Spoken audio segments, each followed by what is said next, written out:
दत्त नाम आपण का घेतो? मुळात आपण अवधूत चिंतन गुरुदेव दत्त असे का म्हणतो? आपण जेव्हा संकटामध्ये असतो, जेव्हा सर्व मार्ग बंद झाल्यासारखे वाटतात, तेव्हा आपोआप आपल्या मुखातून श्री दत्त महाराजांचे स्मरण होते. दत्त महाराजांचेच स्मरण का? कारण दत्त महाराज हे स्मर्तुगामी आहेत. स्मर्तुगामी म्हणजे काय? स्मरण करताच तात्काळ मदतीला धावून येणारे तत्व म्हणजे स्मर्तुगामी. या संपूर्ण जगात इतर कोणत्याही तत्वाला स्मर्तुगामी असे म्हटले जात नाही. म्हणूनच दत्त महाराज हे लवकर पावणारे दैवत मानले जातात. दत्त या शब्दाचा खरा अर्थ, दत्त या शब्दाचा संस्कृत अर्थ दान केलेला असा होतो. अत्री ऋषी आणि अनुसूया मातेला त्रिमूर्तींनी जो पुत्र दान केला तो म्हणजे दत्तात्रेय.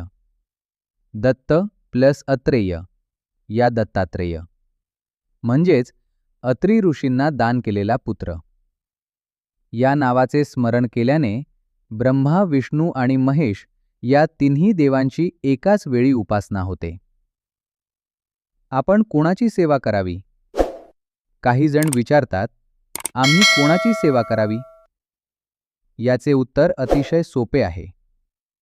ज्या देवतेचे स्मरण करताच अंगावर शहारे येतात, डोळ्यात अश्रू येतात आणि अपूर्णतेतून पूर्णत्वाची जाणीव होते. समजून घ्या, तीच देवता तुमची आहे आणि तिचीच आराधना तुम्ही करावी. लक्षात ठेवा, दत्त महाराज आणि स्वामी महाराज हे वेगळे नाहीत, ते एकच तत्व आहे. भक्ती सुरू झाली आणि त्रास वाढला. अनेक भक्तांना असे वाटते की स्वामींची भक्ती सुरू केली आणि त्रास मात्र वाढले. पण लक्षात ठेवा, ही शिक्षा नाही, ही शुद्धीकरणाची सुरुवात आहे. भक्ती सुरू झाली की जुनी कर्म, जुन्या सवयी आणि जुने दुःख वर येऊ लागतात.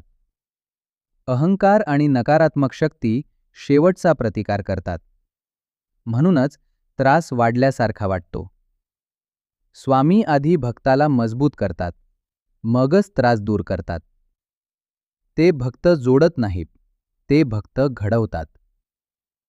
कधीकधी असे होते की नामजप करावासा वाटत नाही, मंदिरात जावेसे वाटत नाही, भक्तीत मन लागत नाही.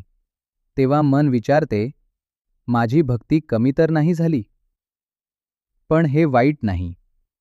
हे एक संकेत आहे की स्वामी तुमच्यावर काम करत आहेत.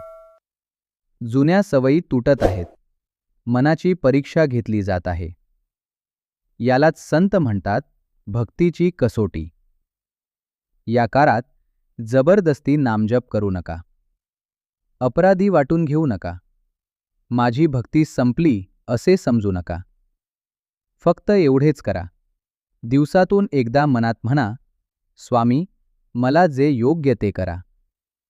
शांत रहा, विश्वास ठेवा. इतकेच पुरेसे आहे. स्वामींचे नामस्मरण, स्वामींची भक्ती हेच आपले पुण्यकर्म आहे.